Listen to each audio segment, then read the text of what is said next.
बिस्मिल्लाहिर्रहमानिर्रहीम। मैं आसिफ जलाल आपकी खिदमत में हाज़िर। आज एक्सरसाइज 2.4 नाइन्थ क्लास मैथ की करेंगे, जिसमें हम क्वेश्चन 1 का पार्ट 4 करने जा रहे हैं।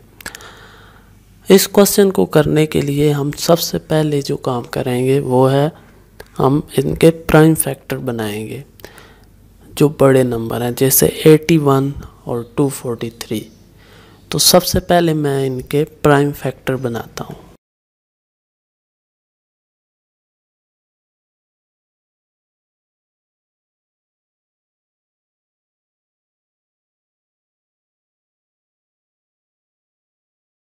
प्राइम फैक्टर बनाते हुए आपने सबसे पहले ये देखना होता है कि मिनिमम नंबर कौन सा इस पे टेबल जा रहा है। 2 से स्टार्ट किया करें, 2 के बाद 3 को देखा करें। डायरेक्ट आप बड़े नंबर की तरफ कभी भी नहीं जाना, क्योंकि इससे प्राइम फैक्टर गलत बनते हैं। तो मैंने सबसे पहले 2 को देखा, 2 का टेबल 81 पे नहीं जा रहा था, तो मैंने 3 का लेके गया तो वो मुकम्मल जा रहा था, तो वो मैंने ले लिया। इसी तरह 243 के भी हमने प्राइम फैक्टर बना लिए हैं, सेम वही चीज़। तो अब हमने क्या करना है, आपने ये देखना है कि ये 3 कितनी बार आए हैं 81 में। ये आए हैं 4 टाइम्स, यानी कि अब आप यहाँ पे लिखेंगे। अब देखें, आप बड़ी क्लासेस में आप इस तरह अब नहीं लिखेंगे 3 multiply by 3 multiply by 3 multiply by 3। इस तरह बिल्कुल आपने नहीं लिखना है। आपने क्या लिखना है, डायरेक्ट पावर बना कर लिखना है।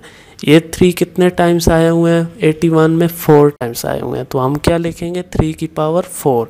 लेकिन आप देखें ऊपर 81 के ऊपर n भी है, तो अब क्या करेंगे, तो आपने सिंपल क्या करना है 3 की पावर 4 n हो जाएगा। चूँकि ऊपर n है तो हमने ये इसके एक्सपोनेंट लॉ हमने देखे थे, उसमें हमने ये देखा था कि ये 4n होता है। ये लॉ आपके सामने आ रहा है, तो इसमें उस लॉ को इस्तेमाल करके हम क्या करेंगे, इसको डायरेक्ट 4n कर देंगे।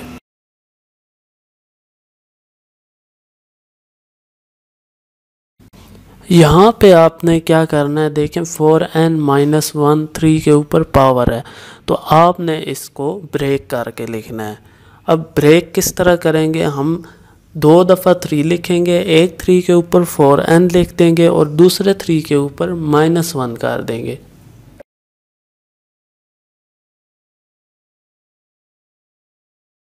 ये हमने बीच में जो डॉट लगाया है इसका मतलब मल्टीप्लाई है, ठीक है। जो उस तरफ दूसरी तरफ डॉट लगा है इसका मतलब ही मल्टीप्लाई है, और इस तरफ भी जो माइनस के साइन के डॉट है इसका मतलब मल्टीप्लाई है। तो ये हमने ब्रेक किया है। अब ये किस रूल के तहत हमने किया है, ये हमने सबसे फर्स्ट रूल जो आपने देखा था, जो आपकी स्क्रीन में भी आ रहा है, हमने इसके तहत हमने क्या बोला है कि ये जो है हम 3 की पावर 4n को ब्रेक करके इस तरह 3 की पावर -1 कर दिया ऊपर।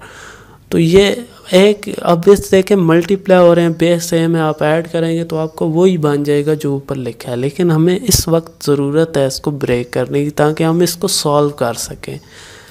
तो फैक्टर बनाने का भी पर्पज़ यही था। अब 243 के हमने बनाए थे, तो ये कितने बने, ये 5 टाइम 3 की पावर 5 आएगा ये।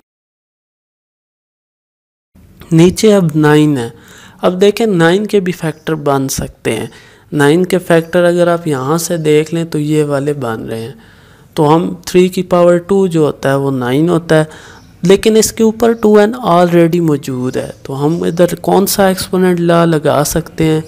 ब्रैकेट के बाहर 2n है, तो हम इसमें वही लॉ लगाएंगे जो पहले यूज़ किया था, यानी लॉ नंबर 2, जिसमें a की पावर m है और ब्रैकेट के बाहर n है। तो हम इस सिचुएशन में क्या करते हैं, हम पावर्स को आपस में मल्टीप्लाई कर देते हैं। अब 9 के ऊपर पावर 3 की पावर 2 आएगी और बाहर 2n है, तो ये आपस में मल्टीप्लाई होकर 4n बन जाएगा। यानी कि मैं आपको अगर साइड पे समझा दूँ तो ये इस तरह बन जाएगा कुछ। तो इसको हम फिर क्या लिख देंगे, इसको हम 3 की पावर 4n लिख देंगे। तो मैं इधर डायरेक्ट 3 की पावर 4n लिखने लगा हूँ।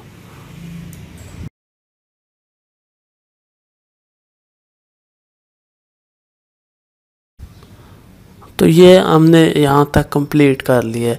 इसके बाद अब क्या कर सकते हैं हम, आपने अब ऊपर वाले पार्ट को देखना है। इसमें क्या है कि अब इसमें हमने ये देखना है कि कॉमन क्या जा सकते हैं। कॉमन लेने का कंसेप्ट क्या होता है ये मैं आपको बताता हूँ कुछ एक एग्जाम्पल लेकर।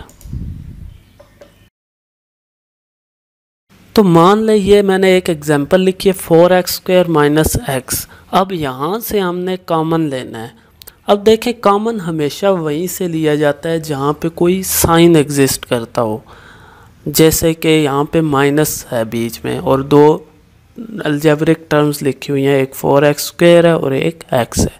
अब जब भी हम कोई कॉमन लेते हैं तो इसका मतलब ये होता है कि हमने वो नंबर निकालना होता है जो दोनों साइड पे मौजूद हो। तो आप अगर इसको देखें माइनस के दोनों तरफ पर क्या चीज़ मौजूद है, x मौजूद है। तो यहाँ से हम x को जब निकालेंगे तो अब निकालने का मतलब क्या है, निकालने का मतलब यह है कि हम x को दोनों टर्म्स के साथ डिवाइड करेंगे और जो भी आंसर आएगा उसको हम उस जगह पे लिखेंगे और जो x हमने बाहर निकालना है उसको हम निकालेंगे इस तरह कि x लिखेंगे और बाकी जो भी बचेगा डिवाइड करके उसको हम ब्रैकेट के अंदर लिख देते हैं। ये बहुत ही बुनियादी सा कंसेप्ट है। ये मैं इसलिए बता रहा हूँ कि बहुत से स्टूडेंट्स को नहीं पता होता है, जिसकी वजह से उन्हें मैथ मुश्किल लगना शुरू हो जाता है। वो मुश्किल लगने की वजह उनकी बेसिक्स जो होती हैं वो कमज़ोर होती हैं। जैसे एक मकान है, उसकी अगर बुनियाद अगर कमज़ोर हो जाए तो ऊपर मकान जितना मर्ज़ी अच्छा बना लें, जितना मर्ज़ी इंटेलिजेंट बच्चा हो, वो फिर गिर पड़ता है। तो आपका कोई इसमें कोई शक नहीं है कि आप बहुत इंटेलिजेंट हैं। मसला सिर्फ यह है कि आपने अपनी बुनियादें नहीं बनाई हैं मैथमेटिक्स की। आप बहुत इंटेलिजेंट हैं, आपको ये मानना चाहिए। आपने सिर्फ अपनी बुनियादी चीज़ों पे बहुत फोकस रखना होता है। प्लस माइनस के साइन किस तरह बिहेव करते हैं, मल्टीप्लाई में किस तरह बिहेव होते हैं, ऐड में सब्ट्रैक्ट में कब किस तरह बिहेव होते हैं, ये आपको ये बिल्कुल बुनियादी चीज़ें हैं। इन पे आप ज़रूर काम किया करें। और मैं भी कोशिश करता हूँ कि मैं जहाँ पे ज़रूरत होती है मैं आपको बुनियादी चीज़ों पे ज़ोर देता हूँ। अगर आपकी वो ठीक होगी तो आप एक बहुत अच्छे मैथमेटिशियन बन जाएंगे। तो अभी मैं इसको आपने जो मैंने समझाया इसको मैं लिखने लगा हूँ ये इसी एग्जांपल के थ्रू। अब देखें ये 4x² माइनस के दोनों तरफ x कॉमन है, तो हमने x को बाहर लिया है। बाहर लेने से मुराद है हमने x लिखकर ब्रैकेट लगा दी है। अब आपने ये दिमाग के अंदर ये अज्यूम करना होता है कि हमने देखें x निकाल लिया है तो पीछे क्या बचेगा, ये आपने देखने के लिए अपने माइंड में ये प्रोसेसिंग करनी है कि आपने नीचे x को डिवाइड करना है और इसे फिर काट के देखना है कि आपका क्या बच जाएगा। आपका बच जाएगा सिर्फ 4x और ये फिर x जो आएगा ये आपने लिख देना है इस जगह पे। इसी तरह आपने दूसरी तरफ भी माइनस के उस तरफ भी माइंड के अंदर आपने ये प्रोसेसिंग करनी है। आपने जहन में सोचना है कि मैं यहाँ पे अगर x डिवाइड करूँ तो ये कैंसिल होकर मेरे पास क्या बच जाएगा। जब भी दो नंबर डिवाइड हो रहे हो तो हम अगर उन्हें काट दें तो हमारे पास 1 बचता है। बहुत से बच्चे यहाँ पे 0 लिख देते हैं, तो ये बिल्कुल गलत कंसेप्ट है, इसको आप ठीक कर लें। जब भी दो नंबर डिवाइड हो रहे हो, सेम नंबर हो, हम काट कर 1 लगाते हैं, 0 नहीं लगाते। तो ये जो बीच में साइन होता है ये एज इट इज़ आ जाता है, ठीक है, और ये 1 आ जाता है। आई होप आपको ये समझ आया होगा। मैंने यहाँ पे मिस्टेक एक की है छोटी सी, ये 4 भी यहाँ पे बचता है तो मैंने यहाँ पे नहीं लिखा था, ये यहाँ पे आएगा। तो ये कंसेप्ट होता है कॉमन लेने का। आई थिंक मैंने बहुत ज़्यादा इस पे ज़ोर दे दिया, बहुत टाइम लगा लिया, आई एम सॉरी। लेकिन ये कंसेप्ट आपका अगर ठीक है तो कुछ बच्चों का गलत होगा, उनके लिए ये हेल्प हो जाएगी, तो इसमें आप माइंड ना कीजिएगा। अब देखें हम चलते हैं इधर। यही काम अब हमने इस क्वेश्चन में करना है जो मैंने इधर एग्जांपल में आपको ये वाला कराया है। तो ये अब किस तरह करेंगे, अब देखें माइनस ये मौजूद है, इस माइनस के इस तरफ क्या है जो उस तरफ भी मौजूद है, यानी माइनस के दोनों तरफ कौन सी चीज़ एक जैसी है। बज़ाहिर तो सब 3-3 लिखे हुए हैं, लेकिन हमने पावर्स को भी देखना है इधर, तब हमें पता लगेगा कौन सा नंबर दोनों तरफ है। दोनों तरफ मौजूद है 3 की पावर 5 एक, दूसरा नंबर कौन सा मौजूद है दोनों तरफ 3 की पावर 4n, तो हम इन दोनों को बाहर ले लेंगे। अब बाहर किस तरह लेंगे, जैसे यहाँ पे हमने x को लिया था, यानी कि हम 3 की पावर 4n और 3 की पावर 5 को बाहर लिख देंगे, यानी कि इनको हम एज इट इज़ लिख देते हैं यहाँ पे। ये हमने लिख लिए हैं। अब देखें अंदर क्या बचेगा। अब मैंने आपको जैसे यहाँ पे बताया था, आपने दिमाग के अंदर प्रोसेसिंग करनी है, ये सोचना है कि ये डिवाइड होगा तो आपके पास क्या बचेगा। तो यहाँ पे अब मैं अभी आपको मैनुअली ऐसे करके बता रहा हूँ, लेकिन ये आपने माइंड के अंदर करनी है, इसको आपने लिखना कभी भी नहीं है। देखें 4n के नीचे अगर 3 पावर 4n डिवाइड हो जाए तो क्या बचेगा, दोनों कैंसिल होंगे, जैसे यहाँ x से हुआ था तो 1 बच जाएगा। अब बीच में मल्टीप्लाई, उसके बाद यहाँ पे अब 3 की पावर 5 के नीचे 3 की पावर 5 अगर डिवाइड करें तो आपके पास क्या बचेगा, ऑब्वियसली 1 बचेगा। अब अगर आप कैलकुलेटर से 1 को 1 से मल्टीप्लाई करें तो फिर भी आपके पास 1 ही आएगा, यानी कि माइनस के लेफ़्ट साइड की तरफ हमारे पास सिर्फ 1 बचा है, वो हमने अब लिखना है, इसको छोड़ नहीं देना है। अब लिखना कैसे होगा ये मैं आपको बताता हूँ। अभी इसको हमने लिखना है इस तरह के, ब्रैकेट लगानी है, कॉमन लिए है ना, जब भी कॉमन लेते हैं हम ब्रैकेट लगाते हैं। 1 लिख दिया। अब आगे देखें माइनस का साइन है तो लिखते हैं, माइनस के बाद आपके पास क्या बच जाएगा, देखें 3 की पावर 4n भी बाहर चला गया, यानी ये इसको अगर आप डिवाइड करें ये कैंसिल हो जाएगा, 3 की पावर 5 भी कैंसिल हो जाएगा, बाहर लेके गए हुए हैं, पीछे क्या बच गया 3 की पावर -1, तो ये इधर आ जाएगा।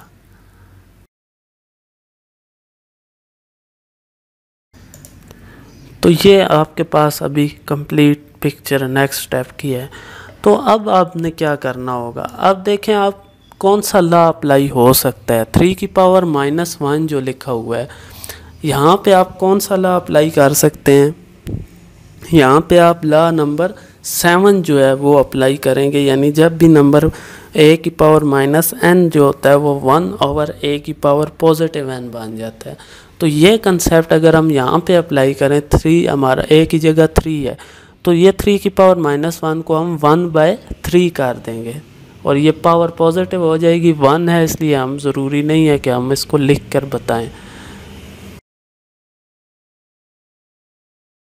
तो ये जो 3 है ये हमारा 3 की पावर -1 जो है ये क्या बन जाएगा 1/3। अब यहाँ पे क्या हो सकता है, अब अगर अब इसको और से देखें तो आप क्या कर सकते हैं, आप जो है इसका एलसीएम लेंगे, 1 - 1/3 का एलसीएम लेना होगा यहाँ पे। तो एलसीएम ले लेते हैं, लेकिन उससे पहले आप देखें ये ब्रैकेट लगी हुई है, ठीक है, यानी ये एक नंबर है ब्रैकेट वाला और ये 3 की पावर 4n 3 की पावर 5 एक नंबर है और नीचे ये वाले हैं।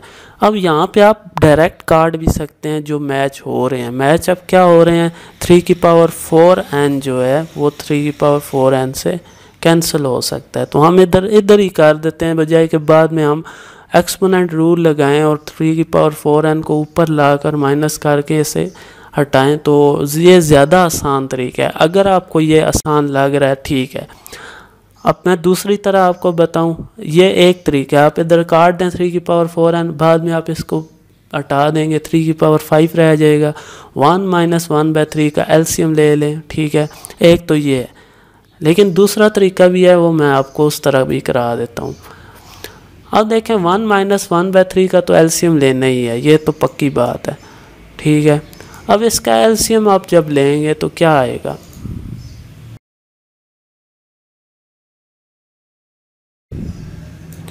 देखें इसके नीचे कुछ भी नहीं है तो 1 है, तो ये 3 एलसीएम आ जाएगा, फिर 3 क्योंकि बड़ा है, 3 1s are 3 और 3 3। ये मैं उम्मीद करता हूँ आपको एलसीएम लेने आता होगा, अगर नहीं आता है तो कंसेप्ट इसका मुझे आप कमेंट्स में बता दें।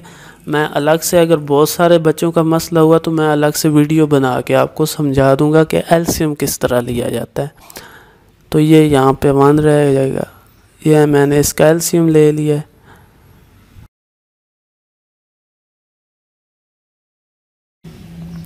नेक्स्ट स्टेप देखें, 3 माइनस 1 क्या हो जाएगा, 2 हो जाएगा। और ये जो नीचे 3 है ना, ये आ जाएगा यहाँ पे, ठीक है।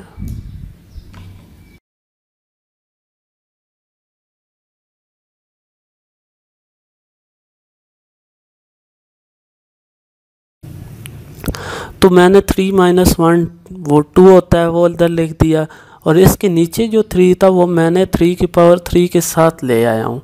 और इसके ऊपर चूँकि पावर कुछ ना हो तो फिर 1 ही होती है। तो मैंने ये मेंशन इधर इसलिए किया कि यहाँ पे अब मैं लॉ ऑफ एक्सपोनेंट अप्लाई करने जा रहा हूँ, जो कि सबसे पहला लॉ है कि जब पावर बेस सेम हो, यानी सब बेस 3 हैं, तो इनकी पावर्स जो होती हैं वो क्या हो जाएंगी, ऐड हो जाएंगी। यही रूल इन ऊपर वाले 2 3 पे भी लगेगा।